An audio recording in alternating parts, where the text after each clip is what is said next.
ഇവർക്ക് ശരീരത്തിന് ഉണ്ടാകുന്ന ബലപ്പെടുത്താം, കൈക്കും കാലിനും ഉണ്ടാകുന്ന ബലപ്പെടുത്താം, ചിലപ്പോൾ ബലപ്പെടുത്താൻ കുറവ് വെച്ചാൽ സാധാരണ കുട്ടികളെ പോലെ കൈകാലൊക്കെ അനക്കാതിരിക്കുക, ചിലപ്പോൾ അബ്നോർമലായിട്ട് ഡാൻസിങ് മൂവ്മെൻറ്റ്, റൈറ്റിംഗ് മൂവ്മെൻറ്റ് എന്നൊക്കെ പറഞ്ഞിട്ട് കുറേ അബ്നോർമൽ മൂവ്മെൻറ്റ്സ് ഇങ്ങനെയൊക്കെ കണ്ടുവരാറുണ്ട്. പിന്നെ അതുപോലെ തന്നെ സെറിബ്രൽ പാൾസി തലച്ചോറിൻ്റെ ഏത് ഭാഗത്തെയാണ് അഫക്റ്റ് ചെയ്തിരിക്കുന്നു എന്നതിനെ വച്ചിട്ട് ചിലപ്പോൾ ഡൈപ്ലീജിയ എന്ന് പറയാറുണ്ട്. എന്നുവെച്ചാൽ കാലും കൂടുതൽ അഫക്റ്റ് ചെയ്തിരിക്കും, കൈയേക്കാലും. പിന്നെ ടെട്രാപ്ലീജിയ, കൈയും കാലും ഒരുപോലെ അഫക്റ്റ് ചെയ്തിരിക്കും. ഇപ്പോൾ ഹോൾ ബോഡി നമ്മൾ പിന്നെ ശരീരം മൊത്തത്തിനെ അഫക്റ്റ് ചെയ്തിരിക്കുന്നു. പിന്നെ ചിലപ്പോൾ ശരീരത്തിൻ്റെ ഒരു ഭാഗം മാത്രം അഫക്റ്റ് ചെയ്ത് വരാം. ഇപ്പോൾ വലത് സൈഡിലെ കൈയും കാലും, അതുപോലെ ഇടത് സൈഡിലെ കൈയും കാലും. അപ്പോൾ ഹെമിപ്ലീജിയ, ഇൻഫൻറ്റൽ ഹെമിപ്ലീജിയ എന്നൊക്കെ പറയും. അപ്പോൾ ഏത് ഭാഗമാണോ അഫക്റ്റ് ചെയ്യുന്നത് അതനുസരിച്ച് നമുക്കതിനെ ക്ലാസിഫൈ ചെയ്യാം. പിന്നെ നമുക്ക് ഇത് ഏത് പ്രായത്തിലാണ് നമുക്ക് സെറിബ്രൽ പാൾസി എന്ന് കൺഫേം ചെയ്യാൻ പറ്റുന്നത്? ശരിക്കും ഒരു വിദഗ്ധനായ ഒരു ഡോക്ടർക്ക് ജനിച്ച ഉടനെ തന്നെ കുഞ്ഞിന് സെറിബ്രൽ പാൾസി ആണോ എന്ന് നമുക്ക് പിന്നെ സംശയിക്കാൻ പറ്റും. പക്ഷേ ഇത് ഉറപ്പിച്ച് സെറിബ്രൽ പാൾസി എന്ന് പറയണമെങ്കിൽ ശരിക്കും നമുക്ക് ഒരു 18 മാസം മുതൽ ഒരു 3 വയസ്സ് വരെയൊക്കെ ആവണം. കാരണം എന്ന് പറഞ്ഞാൽ ഞാൻ നേരത്തെ തന്നെ പറഞ്ഞു, ഇതൊരു ഡെവലപ്മെൻ്റൽ ഡിലേ ആണ്. അപ്പോൾ ആ ഡെവലപ്മെൻറ്റ് ഒരു പാറ്റേൺ കറക്റ്റ് സമയത്ത് ഓരോ പാറ്റേണും വന്നില്ലെങ്കിലാണ് നമുക്കിത് സെറിബ്രൽ പാൾസി എന്ന് ഉറപ്പിച്ച് പറയാൻ പറ്റും.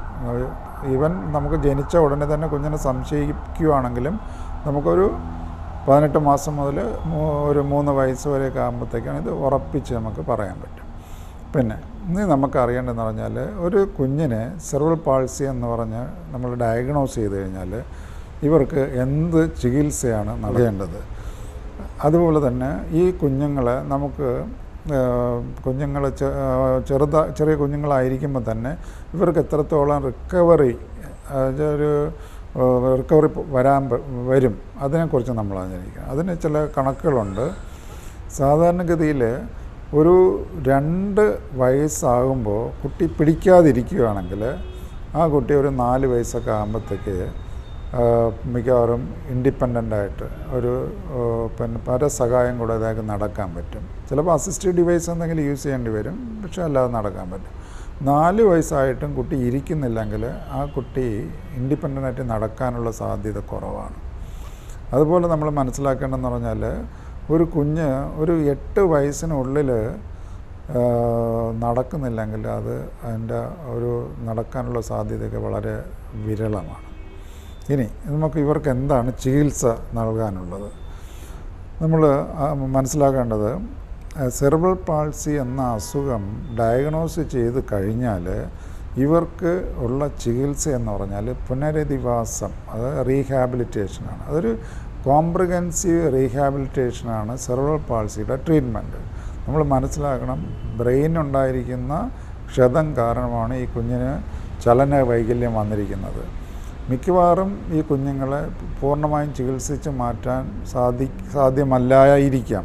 പക്ഷേ എന്നിരുന്നാലും ഒരു കോംപ്രിഹെൻസീവ് സമ്പൂർണ്ണ പുനരധിവാസ ചികിത്സയിലൂടെ ഇവർക്ക് നോർമൽ ലൈഫ് മിക്കവാറും കുട്ടികൾക്ക് തന്നെ സാധ്യമാകാം. അതിന് നമുക്കൊരു കോംപ്രിഹെൻസീവ് റീഹാബ് ടീം തന്നെ വേണം. ആ റീഹാബ് ടീമിൽ മെഡിക്കൽ ഡോക്ടേഴ്സുണ്ട്, അവരെ സപ്പോർട്ട് ചെയ്യാൻ വേണ്ടി സപ്പോർട്ടീവ് ടീമുണ്ട്. അപ്പോൾ ഒരു കോംപ്രിഹെൻസീവ് റീഹാബ് ടീമിനെ നയിക്കുന്നത് ഫിസിക്കൽ മെഡിസിൻ ആൻഡ് റീഹാബിലിറ്റേഷനിൽ പോസ്റ്റ് ഗ്രാജുവേഷനുള്ള, അത് MBBS കഴിഞ്ഞിട്ട് ഫിസിക്കൽ മെഡിസിൻ ആൻഡ് റീഹാബിലിറ്റേഷനിൽ പോസ്റ്റ് ഗ്രാജുവേഷനുള്ള ഡോക്ടർമാർ, അവരെ നമ്മൾ ഫിസിയാട്രിസ്റ്റ് അല്ലെങ്കിൽ റീഹാബ് ഫിസീഷ്യൻ എന്നാണ് പറയുന്നത്.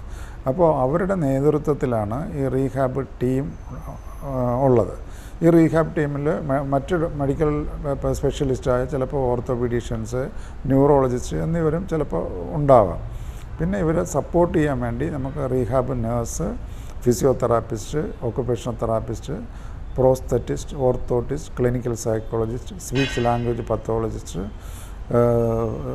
അങ്ങനെ ഒരു ടീം തന്നെ റീഹാബ് ടീമിലുണ്ട്. അപ്പോൾ നമുക്ക് റീഹാബ് ടീം ലീഡറായ ഫിസിയാട്രിസ്റ്റിന് എന്തൊക്കെയാണ് ഇതിൽ റോള് എന്ന് നമുക്ക് നോക്കാം. നമ്മൾ ഈ റീഹാബ് ഫിസിഷ്യൻ ഈ വരുന്ന കുട്ടിയെ കറക്റ്റ് പ്രോപ്പറായിട്ട് ഡയഗ്നോസ് ചെയ്യുകയും ആ കുട്ടിയുടെ റിക്കവറി പൊട്ടൻഷ്യൽ എത്രയുണ്ടെന്ന് മനസ്സിലാക്കുകയും ചെയ്യും. ആ റിക്കവറി പൊട്ടൻഷ്യൽ മനസ്സിലാക്കിക്കൊണ്ട് ഈ കുട്ടിക്ക് അറ്റൈൻ ചെയ്യാൻ പറ്റുന്ന ഗോൾ സെറ്റ് ചെയ്യുന്നു.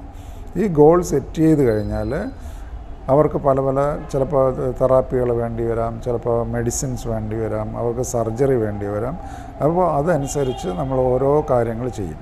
അപ്പോൾ എക്സർസൈസ് ചെയ്യാൻ വേണ്ടി നമുക്ക് വേണം. അതുപോലെ ചിലപ്പോൾ ഒക്കുപേഷണൽ തെറാപ്പി അവർക്ക് ഹാൻഡ് ഫങ്ഷൻ ഇമ്പ്രൂവ് ചെയ്യാനും activities of daily living improve ചെയ്യാൻ വേണ്ടി വേണം. ചിലപ്പോൾ ഇവർക്ക് ഒരു ക്ലിനിക്കൽ സൈക്കോളജിസ്റ്റിൻ്റെ ഒരു കെയർ കൊടുക്കേണ്ടി വരാം, അവർക്കും അവരുടെ ഫാമിലിയിലും. അതുപോലെ അവർക്ക് ഒരു സ്പീച്ച് പത്തോളജിസ്റ്റിൻ്റെ ആവശ്യം വരാം. ഇവർക്ക് റീഹാബ് സർജറീസ് ചിലപ്പോൾ വേണ്ടി വരാം.